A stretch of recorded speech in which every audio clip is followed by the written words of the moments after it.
بکر صدیق رضی اللہ تعالیٰ عنہ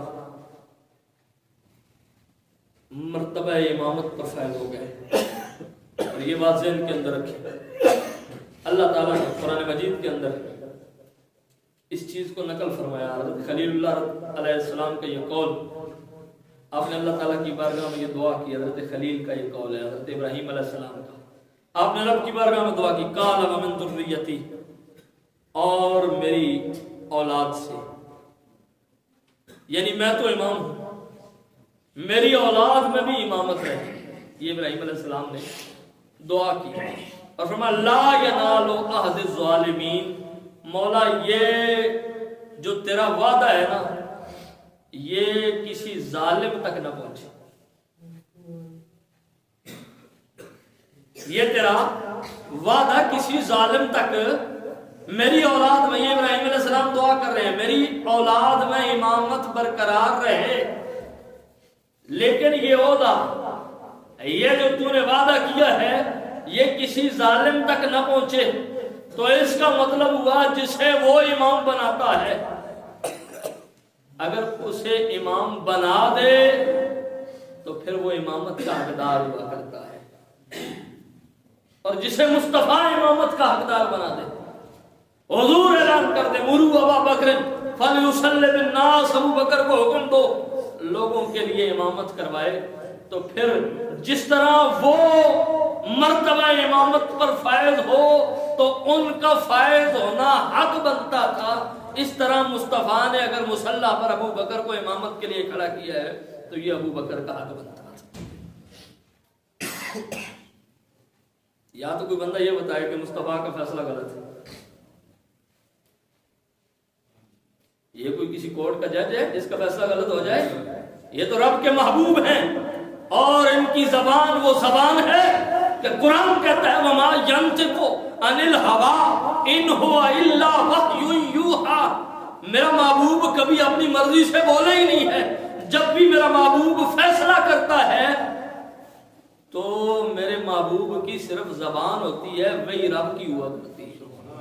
میرا محبوب رب کی وحی سے فیصلہ کرتا ہے۔ تو یہ جو حضور نے اعلان کیا نا مروا ابا بکر فلیصلی بالناس، ابو بکر کو حکم دو کہ میرے مصلی پر کھڑا ہو کے لوگوں کی امامت کرائے، یہ بھی فیصلہ مصطفیٰ کا نہیں تھا، فیصلہ اس کا تھا، اعلان مصطفیٰ نے فرمایا ہے۔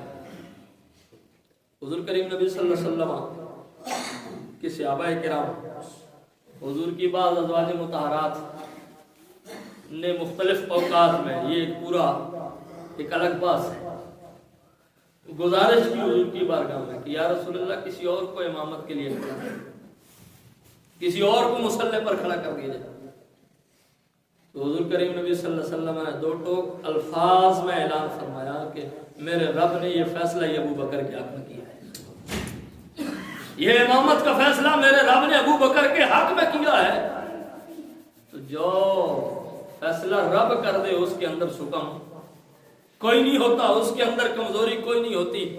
اور یہ بھی بات ذہن کے اندر رکھیں، یہ مصطفیٰ کا فیصلہ ہے، حضور کا فیصلہ۔ حضور فرمایا مروا ابا بکر فلیصلی بالناس، ابو بکر کو حکم دو کہ لوگوں کی امامت کروائے، یہ مصطفیٰ کا فیصلہ ہے۔ اور قرآن کہتا ہے فلا وربک لا یؤمنون حتی یحکموک فیما شجر بینہم، محبوب مجھے تیرا رب ہونے کی قسم ہے، یہ اس وقت تک مومن ہو ہی نہیں سکتے جب تک تیرے فیصلوں کو تسلیم نہ کریں۔ اگر مصطفیٰ نے ابو بکر کو مصلی دے دیا تو جو اس فیصلے کو نہیں مانتا گویا اس نے مصطفیٰ کا فیصلہ ماننے سے انکار کر دیا، اور جو مصطفیٰ کا فیصلہ ماننے سے انکار کرتا ہے یا تو وہ کافر ہوتا ہے یا منافق ہوتا ہے، وہ مومن نہیں ہو سکتا، اس لیے کہ مصطفیٰ نے جو فیصلہ کر دیا، جیسا فیصلہ کر دیا، مومن اس کو تسلیم کرتا ہے، یہ قرآن کا ہوتا ہے۔ اور ادھر حضور فرما رہے ہیں کہ مروا ابا بکر فلیصلی بالناس، ابو بکر کو حکم دو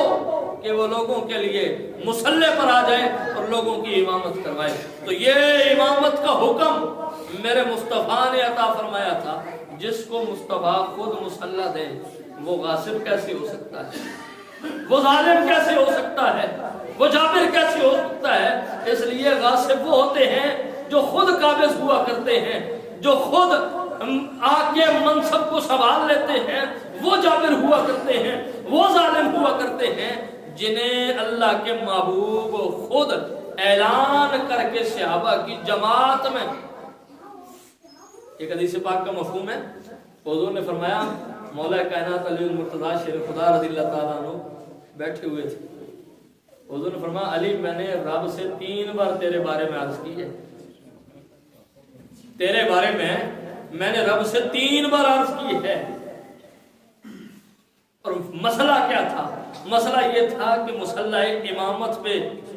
علی کو کھڑا کیا جائے۔ کہا میں نے 3 بار رب کی بارگاہ میں تیرے حوالے سے عرض کی ہے، لیکن تینوں بار مجھے رب کی بارگاہ سے یہی جواب آیا ہے کہ ابو بکر کے ہوتے ہوئے مصلی امامت پر کوئی اور نہیں کھڑا ہو سکتا۔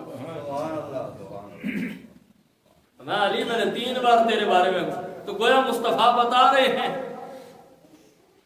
علی سے محبت میں محمد سے زیادہ کوئی نہیں کرتا، علی سے میں محمد سے زیادہ پیار کرنے والا کوئی نہیں ہے کائنات کے اندر۔ میں نے رب کی بارگاہ میں التجا کی ہے، لیکن میرے رب کا فیصلہ یہی تھا کہ جب تک ابو بکر موجود ہے تب تک کسی اور کی مجال ہی نہیں ہے کہ وہ مصلی رسول پر کھڑا ہو سکے۔ تو یہ شان اللہ تعالیٰ نے حضرت ابو بکر اور مولا کائنات علی المرتضیٰ شیر خدا رضی اللہ تعالیٰ نے خود فرماتے ہیں۔ ایک بندہ کہنے لگا جی آپ نے بھی حضرت ابو بکر صدیق کے ہاتھ پر بیعت کر لی؟ کہا جی آپ نے بھی ابو بکر کی بیعت کر لی، آپ نے بھی ابو بکر کو امام مان لیا، تو قربان جائے وہ تو علی تھے نا،